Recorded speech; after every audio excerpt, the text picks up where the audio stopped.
Hello good morning दोस्तों, कैसे हैं आप सभी का बहुत बहुत स्वागत है आपके अपने YouTube channel gold PhD art channel. जी हाँ, गोल्ड पीएचडी आर्ट चैनल में आप सभी का बहुत बहुत स्वागत है दोस्तों। जैसा कि आप लोग देख रहे हैं, जान रहे हैं कि आज वीडियो हमारी जो है बहुत दिनों बाद, लगभग नियर अबाउट जो है 2 मंथ, ठीक है, 2 मंथ बाद जो है वीडियो रिकॉर्डिंग होने चल रही है। आप लोगों की सेवा में हाजिर है। तो चलिए देखिए, इसके पहले हम लोग किस विषय पे पढ़े थे? तो इसके पहले हम लोग पढ़े थे जो है सुधीर पटवर्धन के विषय में। किसके? सुधीर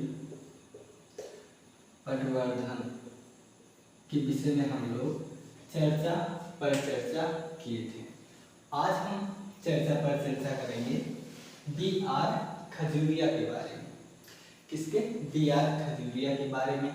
B.R. खजूरिया कौन थे, कहाँ के थे, किस विधा में माहिर थे, कितने संघर्ष किए थे, इनका जीवन काल क्या था, ये घर से विवाद किए, समाज से विवाद किए, किस जगह से विवाद किए, कहाँ से ये कहाँ पर आए, ये है हम आज उस विषय पे चर्चा करेंगे। तो सर्वप्रथम हम जान लेते हैं कि B.R. जी खजूरिया जी हैं, इनका पूरा नाम क्या है। तो पहले हम देखते हैं पूरा नाम। ठीक, देखिए इनका जो पूरा नाम है वो है वी से विद्या, आर से रत्न, विद्या रत्न खजूरिया। इनका जो पूरा नाम है वो है विद्या रत्न खजूरिया। इनका नाम है विद्या रत्न खजूरिया, तो आप देख ही रहे हैं। ठीक है, ये इनका पूरा नाम है विद्या रत्न खजूरिया। अब ये जान लेते हैं हम लोग कि ये विद्या रत्न खजूरिया जी जो है, इनका जन्म कहाँ हुआ था। तो इनका जन्म जो है, देखिए पहले हम जन्म देखते हैं। इनका जन्म 5 दिसंबर 1934 को हुआ था। कब? 5 दिसंबर 1934 को जो है जन्म हुआ था B.R. खजूरिया जी का। डेट तो पता चल गया कहाँ पर हुआ था। तो यहाँ पर एक है, देखिए जम्मू कश्मीर। कहाँ? जम्मू कश्मीर में एक सांबा नामक तहसील है। ठीक है, देखिए सांबा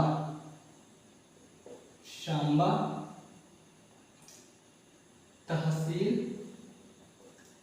कहाँ? जम्मू।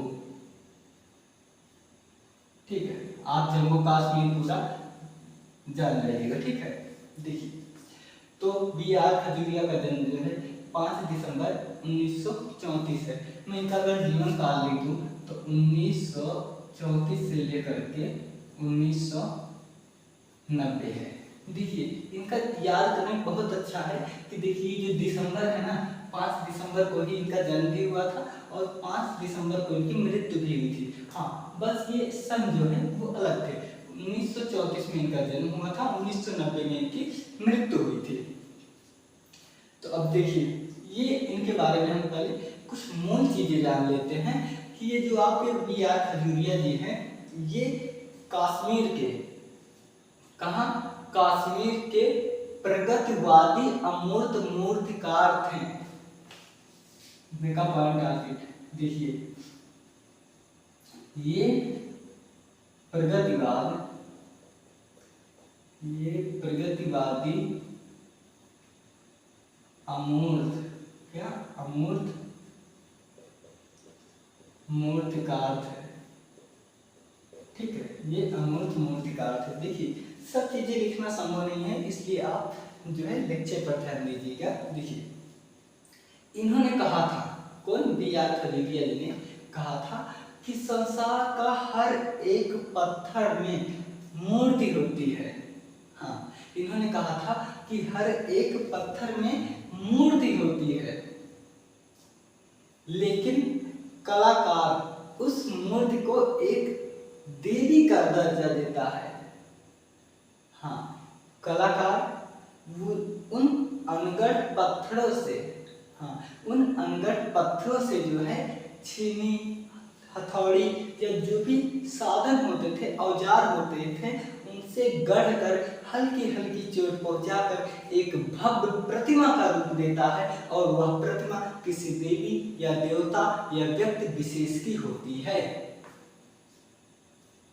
ऐसा हमारे बी आर खजूरिया जी ने ही कहा था कि संसार के पत्थर, हर एक पत्थर में मूर्ति छिपी होती है, लेकिन कलाकार ही उस पत्थर को मूर्ति का स्वरूप देता है अपनी धड़कन को एहसास करके। अब धड़कन को एहसास करने का मतलब यहाँ भाव से है कि वो जो मूर्ति बनाता है वो किस भाव में रहेगा, किस रस में रहेगा, किस व्यक्ति का रहेगा, इन सबको वो ध्यान में रख के मनन चिंतन और मथन करने के बाद एक प्रतिमा का जो है आकार देता है एक कलाकार। ऐसा हमारे बी आर खजूरिया जी ने कहा था। देखिए, बी आर खजूरिया जी के जो पूर्वज थे वो फौजी थे, राजा महाराजा के यहाँ वो फौजी थे, और इनका जन्म जो है ब्राह्मण परिवार में हुआ था। कहाँ? एक ब्राह्मण परिवार में हुआ था बी आर खजूरिया जी का जन्म। इनके दादा परदादा ये लोग जब फौज में थे ना, तो देखिए वो साहस, फौज वालों को ना वो जो साहस होता है ना वो बहुत अवर्णनीय होता है। क्या होता है? वो साहस ना बहुत ही अवर्णनीय होता है, बहुत साहस होता है। फौजी कभी जो है बूढ़े नहीं होते, हमेशा जवान जवान होते हैं, ठीक है। तो इनके माता पिता इनके माता पिता चाहते थे कि हमारा लड़का जो है वो डॉक्टर बने। क्या बने? इनके माता पिता चाहते थे कि हमारा लड़का डॉक्टर पढ़े।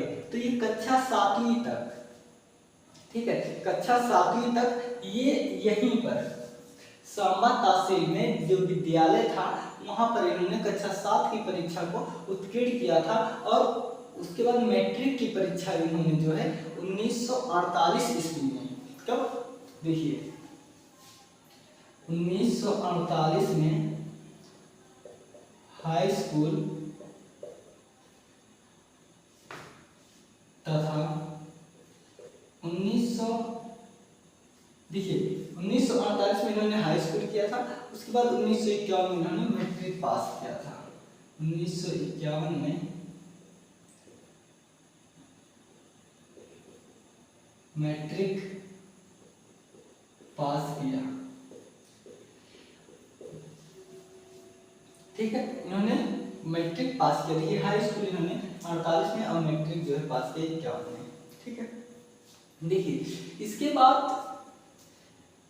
48 जो है बंटवारे का समय चल रहा था, तो उस समय इनका जो परिवार था वो सांबा से जो है पलायन कर गया और आ गया। ये कहाँ पर आ गए? ये आ गए जो है, देखिए जम्मू कश्मीर में तो ये थे, ठीक है। ये कांगड़ा आ गए। कहाँ? कांगड़ा। आप लोग वही कांगड़ा जिसके लिए संसार चंद्र, कौन? संसार चंद्र विश्वविख्यात है। जी हाँ, तो ये लोग जो है यहाँ पर आकर निवास किए, और लेकिन जब स्थित परिस्थिति जब ठीक हो गई बंटवारे की, तो ये पुनः यहाँ से कहाँ चले गए? सांबा चले गए। इसके बाद इन्होंने GGM कॉलेज, ठीक है, GGM कॉलेज ये कहाँ पर है? GGM कॉलेज कहाँ है? तो जम्मू में। जम्मू से बायोलॉजी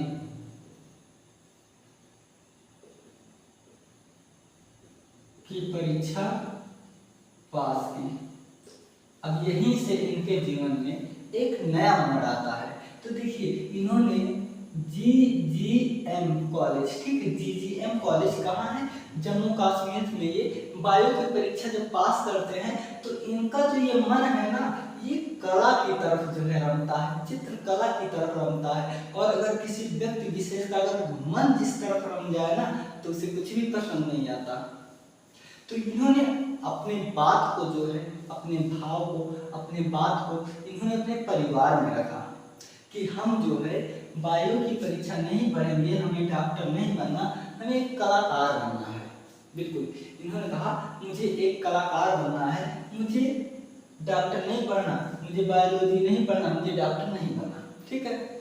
और संयोग देखो कि उसी समय जब इनके मन में ये विकृतियां आई कि हमें ये नहीं पढ़ना है, तो उसी समय जो है जम्मू में प्रसिद्ध और प्रतिष्ठित कलाकार संसार चंद्र शर्मा, कौन? चित्रकार संसार, देखिए संसार चंद्र शर्मा, ठीक है, संसार चंद्र शर्मा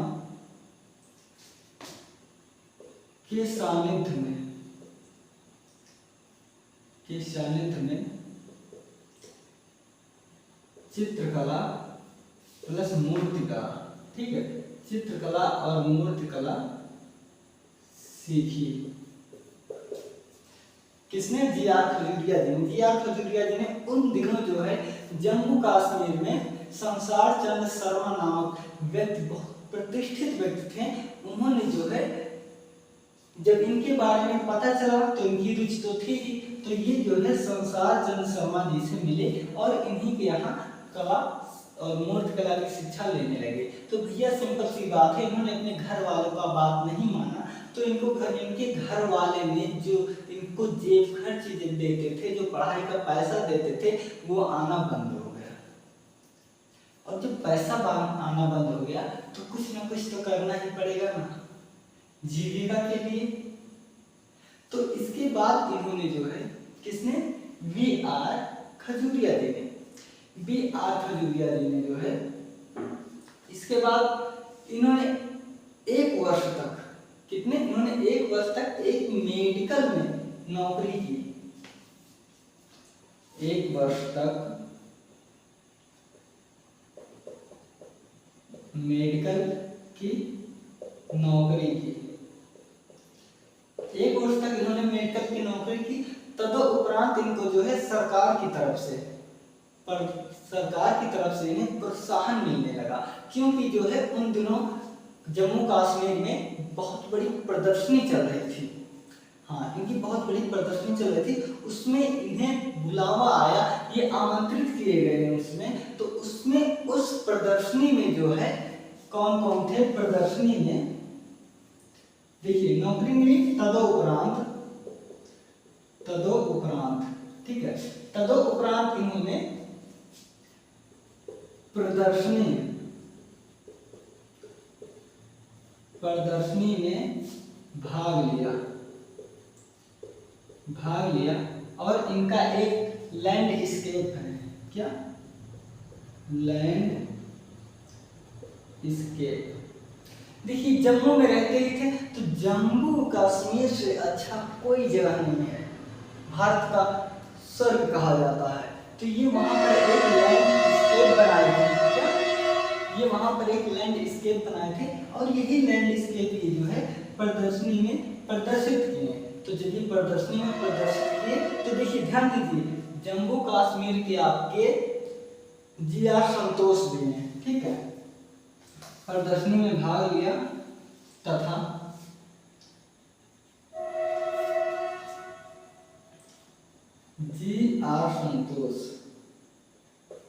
जी.आर. संतोष को प्रथम पुरस्कार तथा आपको द्वितीय पुरस्कार प्राप्त हुआ।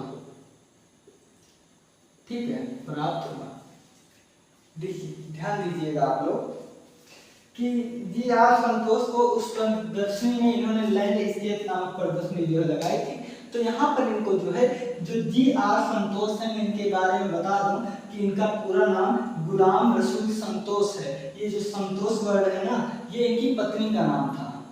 हाँ, संतोष इनकी पत्नी का नाम था। तो इन्होंने अपने नामों में जो है अपने पत्नी का नाम लगाते थे अपने नाम के आगे। तो ये पूरा नाम है जी.आर. संतोष। इनको वहां पर जो है प्रथम पुरस्कार मिला था एवं वी.आर. खजूरिया जी को द्वितीय पुरस्कार मिला था। ये पुरस्कार मिलने के बाद जो है घर से खर्चे आते नहीं थे और पेंटिंग ये बनाते थे। तो इसके बाद इन्होंने देखा कि इस कला में जो है इनको ज्यादा जिंदगी नहीं दिखी, तो इन्होंने कार्य करने शुरू कर दिए मूर्ति की तरफ। ये मैं बताया ना कि मूर्तिकार के रूप में अधिक प्रसिद्ध थे। तो इन्होंने जो है मूर्ति की तरफ काम करने लगे और उन दिनों प्रदर्शनी जब लगने वाली थी तो इनके पास 5 रुपए भी नहीं थे। कितने? 5 रुपए भी नहीं थे। किसके पास? V.R. खजूरिया के पास 5 रुपए भी नहीं थे। तो उन दिनों एक व्यापारी था, नाम वर्णन नहीं है, ठीक है, किताबों में नाम वर्णन नहीं है। उन दिनों एक व्यापारी था, उसने V.R. खजूरिया जी से कहा, देखिए V से होता है विद्या, R से रतन खजूरिया, विद्या रतन खजूरिया जी से कहा कि मैं आपकी इस प्रदर्शनी में जितने रुपए लगेंगे, जो भी लगेंगे, हम सब कुछ करेंगे, लेकिन एक शर्त है।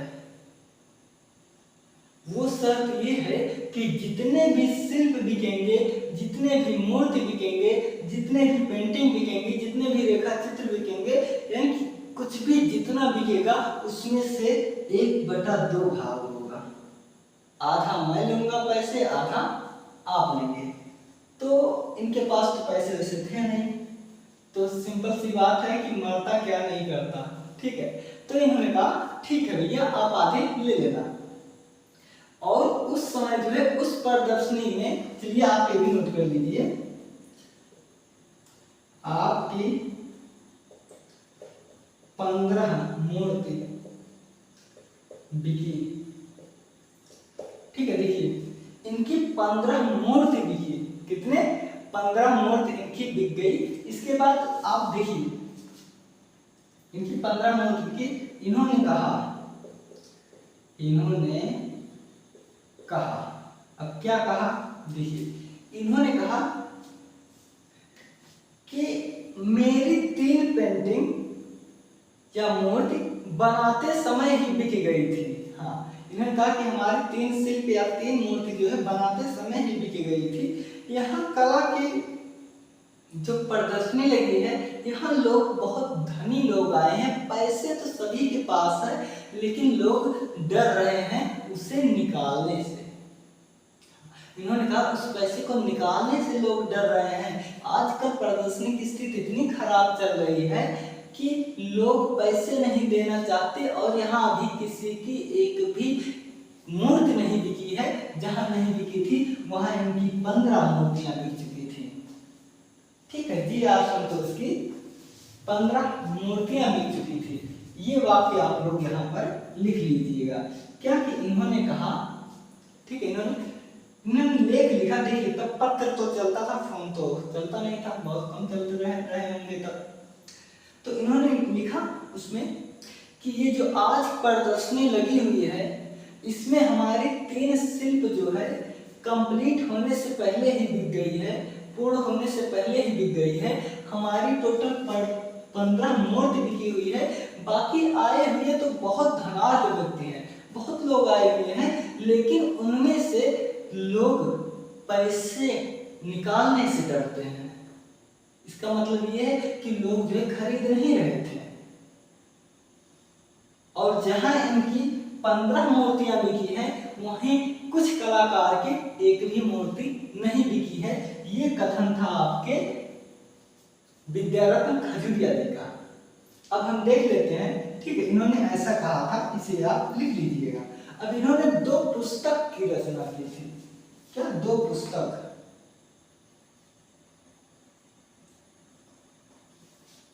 देखिए इन्होंने 2 पुस्तक रचा था। एक का नाम था आर्ट हेरिटेज ऑफ डोगरा। क्या? एक का नाम था art heritage of Dogra. Dogra art gallery कहाँ है? जम्मू कश्मीर में, ठीक है। और दूसरा था आर्ट हेरिटेज ऑफ जम्मू। हाँ, ये 2 इनकी जो है पुस्तक थी। इसके बाद इनकी जो प्रदर्शनियां लगी हैं, देखिए इनकी जो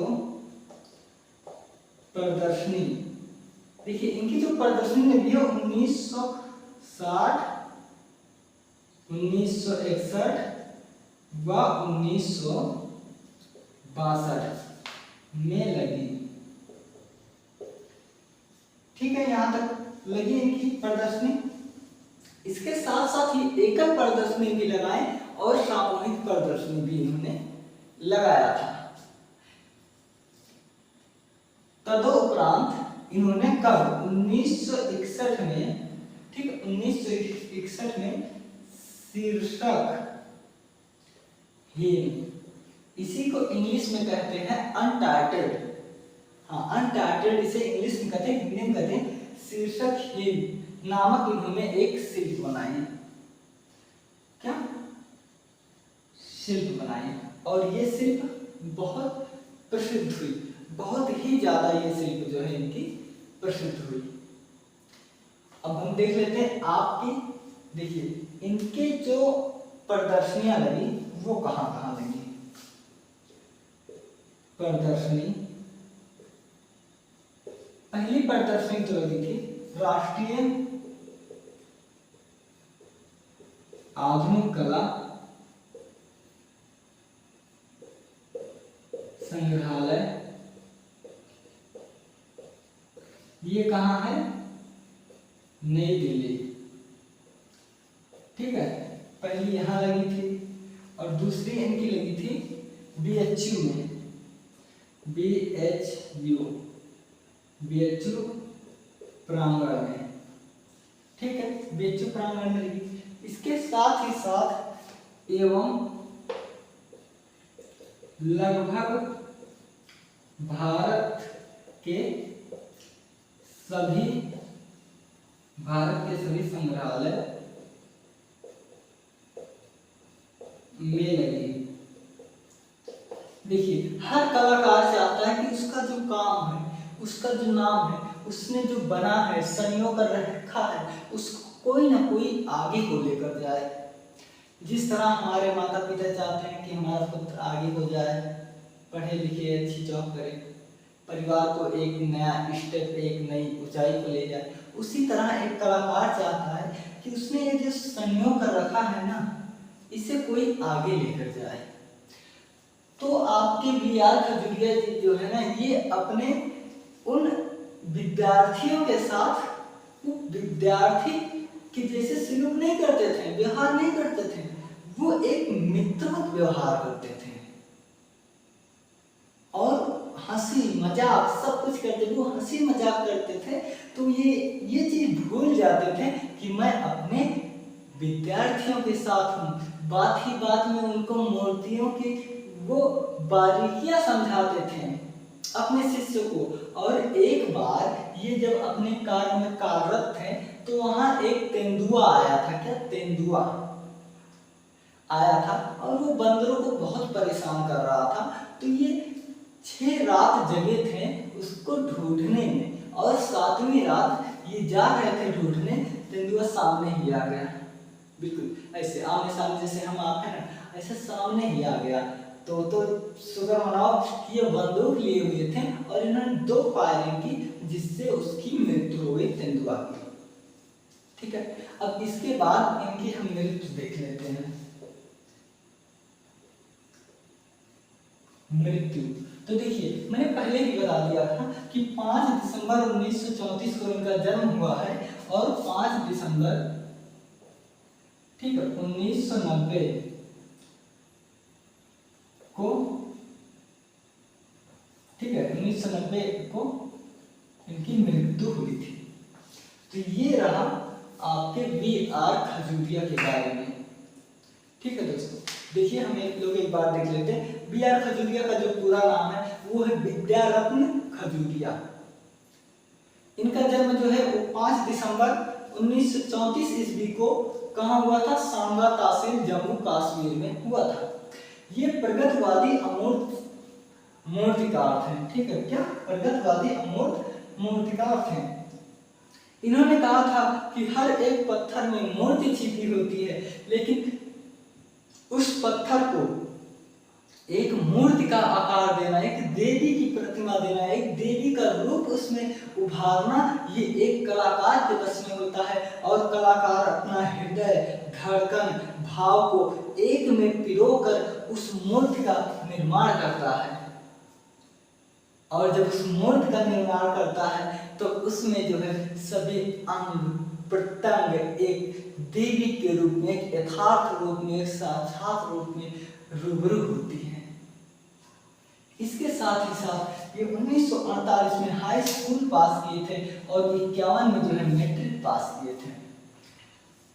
इसके बाद ये GGM कॉलेज जम्मू कश्मीर में ये बायोलॉजी से पढ़ाई कर रहे थे, डॉक्टरी की, लेकिन उसी दौरान इनको जो है इनका मन रम गया चित्रकला में और इन्होंने कहा कि मैं, ठीक है, इन्होंने कहा अपने परिवार में बात किया कि मैं डॉक्टरी की पढ़ाई नहीं करूंगा, मैं कला की पढ़ाई करूंगा। इससे घर वालों से इन्होंने विवाद कर लिया, लेकिन कला की पढ़ाई हर एक कलाकार जो पढ़ाई करते हैं ना, उन्हें ये विवाद घर से करना ही पड़ता है, बिल्कुल हर किसी को करना पड़ता है। देखिए इसके बाद तब इनके जो पैसे घर से मिलते थे ना, परिवार वालों ने इनके पैसे देना बंद कर दिए। तदुपरांत इन्होंने एक मेडिकल में 1 वर्ष तक इन्होंने नौकरी की। उसके बाद उन दिनों जो है जम्मू कश्मीर में एक प्रसिद्ध कलाकार थे जिनका नाम है शमशाद चंद्र शर्मा। इन्हीं के सानिध्य में चित्रकला और मूर्तिकला की इनकी शिक्षा संपन्न हुई। तदुपरांत प्रदर्शनी, देखिए इन्होंने एक लैंडस्केप बनाया था जम्मू कश्मीर का, और जम्मू कश्मीर भारत का स्वर्ग कहा जाता है। बहुत ही सौंदर्यपूर्ण अनुपम दृश्य है, अद्वितीय दृश्य है, वैसा दृश्य संसार में कहीं नहीं है। तो उस दृश्य को इन्होंने अपने चित्रों में संजोया था। और उन दिनों जम्मू कश्मीर में एक प्रदर्शनी लगी थी, बहुत बड़ी प्रदर्शनी लगी थी। उस प्रदर्शनी में जम्मू कश्मीर के ही रहने वाले एक प्रसिद्ध नवतांत्रिक कलाकार जिनका नाम है GR संतोष, गुलाम जी से गुलाम, आर से रसूल, संतोष इनकी पत्नी का नाम था। तो ये अपनी पत्नी का नाम अपने साथ समाहित किए थे, तो इसलिए इनका पूरा नाम पड़ गया गुलाम रसूल संतोष। गुलाम रसूल संतोष ने इस प्रदर्शनी में प्रथम पुरस्कार पाए और GR खजूरिया जी द्वितीय पुरस्कार पाए। तदुपरांत जीवन ऐसे चलता रहा, लेकिन इनको लगा कि मुझे चित्रकला से ज्यादा फायदा कहीं न कहीं मुझे मूर्तिकला में होगा। बिल्कुल इन्हें लगा कि मुझे चित्रकला से ज्यादा फायदा मूर्तिकला में होगा, तो इन्होंने मूर्तिकला की भी शिक्षा लेने लगे। और जब ये एक कुशल हो गए तो उन दिनों इनके जेब में इनके पास 5 रुपए भी नहीं थे। जब प्रदर्शनी लगने वाली थी तो इन्होंने एक व्यापारी से बात किया कि मेरी प्रदर्शनी लगने वाली है, आप मेरी कुछ मदद कीजिए। तो उस व्यापारी ने कहा कि जितने रुपए लगेंगे मैं सब कुछ दूंगा, लेकिन एक शर्त है। उस व्यापारी ने इनसे शर्त रखा कि जो भी बिकेगा पेंटिंग, जो भी कीमत आएगा वो 2 भागों में बटेगा, एक आप लेंगे और एक मैं लूंगा। सौदा इसी पर तय हो गया। और उस प्रदर्शनी में इनकी 15 मूर्तियां बिकी, खजूरिया जी की 15 मूर्तियां बिकी। तदुपरांत इन्होंने अच्छी खासी कमाई होने लगी। फिर उन्होंने पुस्तक लिखी, 2 पुस्तक लिखी, आर्ट हेरिटेज ऑफ डोगरा और दूसरी है आर्ट हेरिटेज ऑफ जम्मू नामक पुस्तक इन्होंने लिखी थी। इसके बाद इनकी जो प्रदर्शनियां लगी थी 1960, 61, 62 यानी 60, 61, 62 लगी थी। 61 में इन्होंने एक चित्र बनाया था जिसका नाम है शीर्षकहीन से इन्होंने बनाया था। ये बहुत सुप्रसिद्ध हुआ था। इनको नाम तो यहीं से प्राप्त था, लेकिन जब इन्होंने ये बनाया 1961 में तो इनके नाम काम सब तेजी से फैलने लगे। चांदनी रात के जिस तरह किरणें फैलती हैं उस तरह ये जो है फैलने लगे। इसके बाद इन्होंने भारत के जो राष्ट्रीय आधुनिक कला संग्रहालय नई दिल्ली के प्रांगण में इनका ये शीर्षकहीन, ध्यान दीजिएगा, ये शीर्षकहीन जो है ये यहीं पर संग्रहित है। इसके साथ ही साथ इनकी प्रदर्शनियां BHU वह लगभग भारत के सभी संग्रहालय में लगी थी। ये ऐसे जीवन को अपने चलते चलते एक पड़ाव वो आया कि जब इनकी उस 5 दिसंबर 1990 को इनकी मृत्यु हो जाती है। किसकी, वी आर खजूरिया जी की मृत्यु हो जाती है। ये रहा इनके बारे में। तो इनके बारे में आप केवल जो है ये प्रगतवादी याद कर लीजिएगा, ये स्थान जन्म याद कर लीजिएगा और ये पुस्तक याद कर लीजिएगा प्रदर्शनी। बस 5 4 5 इसमें से याद कर लीजिए। हाँ, ये बहुत पूछा जाता है कि किसके सानिध्य में जो है ये किए थे, तो संसार चंद्र किए थे। ठीक है, टेक केयर दोस्तों, आप लोग अपना ख्याल रखना। मिलते हैं अगले वीडियो में। Take care.